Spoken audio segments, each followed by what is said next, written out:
Refuge, société protectrice des animaux. Des mots qui inspirent confiance et réconfort. Mais derrière ces murs, plusieurs lanceurs d'alerte dénoncent l'abattage en masse des chiens et chats emmenés sans ménagement par les trappeurs plusieurs fois par semaine. Les animaux sont manipulés avec une grande violence, déplacés à coups de pied, écartelés. La mort, par milliers chaque année, et la terreur des animaux achevés sans anesthésie, comme une routine que ne tolèrent plus ceux qui ont voulu témoigner. Ces signalements sont graves. Ils sont graves pour deux raisons. D'une part, parce qu'ils interpellent notre humanité. La description qui est faite d'un certain nombre de pratiques ne laisserait personne indifférent. Et ils sont graves parce que, s'ils étaient avérés, ils émanent d'une entité qui est censée protéger les animaux. Première pratique dénoncée, la piqûre mortelle sans sédation préalable. Une scène d'horreur suivie d'une mort lente. Les sédatifs sont trop chers, dirait la direction. Le docteur plante directement le produit létal dans le cœur des animaux conscients qui sont maintenus de force et se débattent. Ils sont coincés pour les maintenir entre deux grillages. On entend leur hurlement de douleur pendant et après l'éjection. Des lanceurs d'alerte nous ont aussi contactés. Dans ces locaux sordides de la fourrière, les animaux sont gazés au dioxyde de carbone. Au bout d'un couloir, la cuve où l'on entasse les plus petits.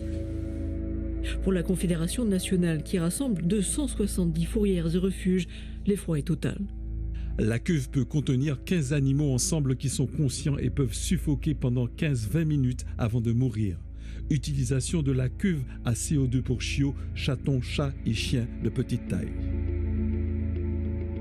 Le recours à l'euthanasie est légal tant qu'il n'est pas massif et ne provoque pas les souffrances de l'animal. Vous savez, dans l'horreur, qu'elle soit à destination des êtres humains ou des animaux, il n'y a souvent pas de limite. Le cas présent frôle les limites de l'entendable. Un certain nombre d'êtres humains sont capables du pire. C'est pour ça que la loi existe. C'est quand même ça les fondements de la loi. Donc nous, notre position de principe, c'est de dire que c'est un problème sociétal. Toute la chaîne est pointée du doigt. Les animaux malmenés seraient privés de nourriture et de soins élémentaires.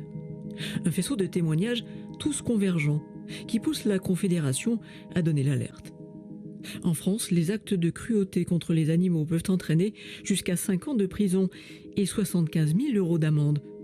Circonstances aggravantes, avoir la garde de l'animal et exercer une mission de service public. La première des priorités, c'est de sauvegarder le plus possible d'animaux qui aujourd'hui sont en danger. Le vrai sujet, c'est aujourd'hui lever la tête du guidon, se dire mais comment se fait-il que la cause animale fasse l'objet de tant d'exactions? Comment est-ce qu'on peut signer des chèques en blanc à des gens qui sont de véritables tortionnaires? Qu'est-ce qui se passe dans notre société pour que ça se passe comme ça? Bonjour, bonjour, bonjour.